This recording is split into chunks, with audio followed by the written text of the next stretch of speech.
The centre today moved the Supreme Court seeking stay on Gauhati High Court order holding setting up of the CBI as unconstitutional.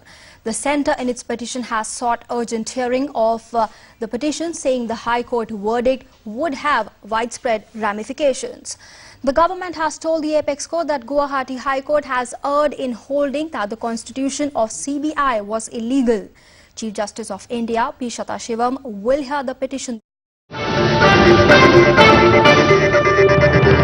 Times Now has accessed a copy of the special leave petition filed jointly by the Centre as well as the CBI in the Apex Court. The argument presented by the government is the verdict will severely impact almost 9,000 under trial cases that are being investigated by the CBI.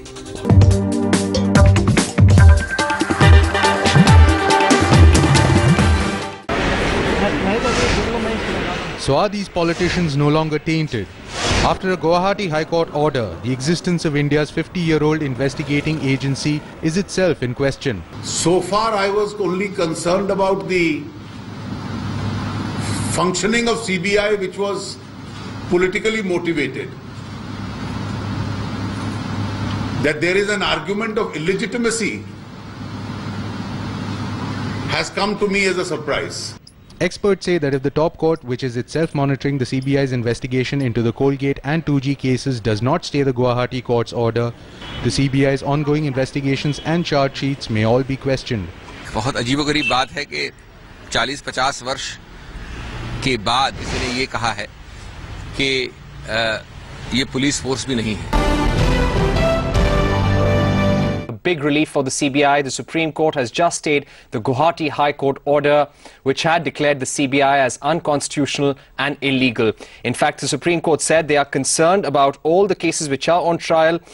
They said that they are putting a stay on the matter. They've issued a notice to the petitioner, and the next date for hearing is the 6th of December. The Supreme Court also observed that the judgment has to be stayed as the accused in 2 sensational cases have sought stay of the trial. Mr. Bhanavati, the Attorney General of India came out and said that more than 9,000 cases would have been affected as a result of the Gauhati High Court judgment. The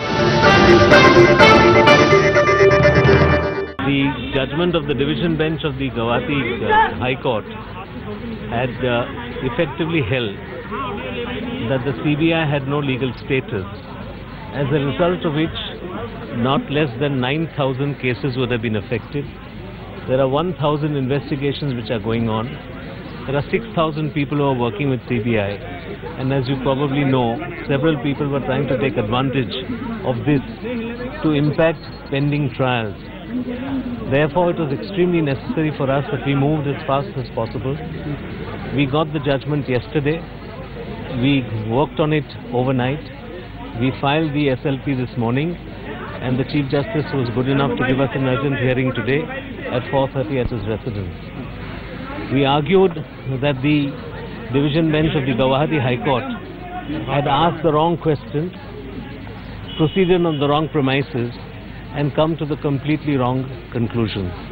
Basically, what the High Court has said is that the power to set up the CBI was not referable to the Delhi Special Police Establishment Act of 1946. They gave 2 reasons for this. Firstly, they said that the resolution of 1963 did not refer to any statutory power. Now, it is well settled in law that if there is power, the fact that you don't refer to the power makes no difference. In fact, the law of the Supreme Court is so clear that even if you refer to the wrong provision, galat provision ki reference there, even then it is valid. The point is there a power or is there not a power? We said there is a power, and Section 2 is very clear.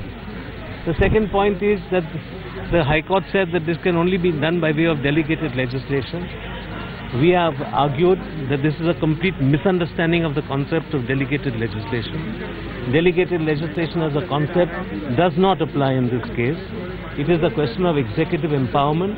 The executive has been empowered and the resolution was passed.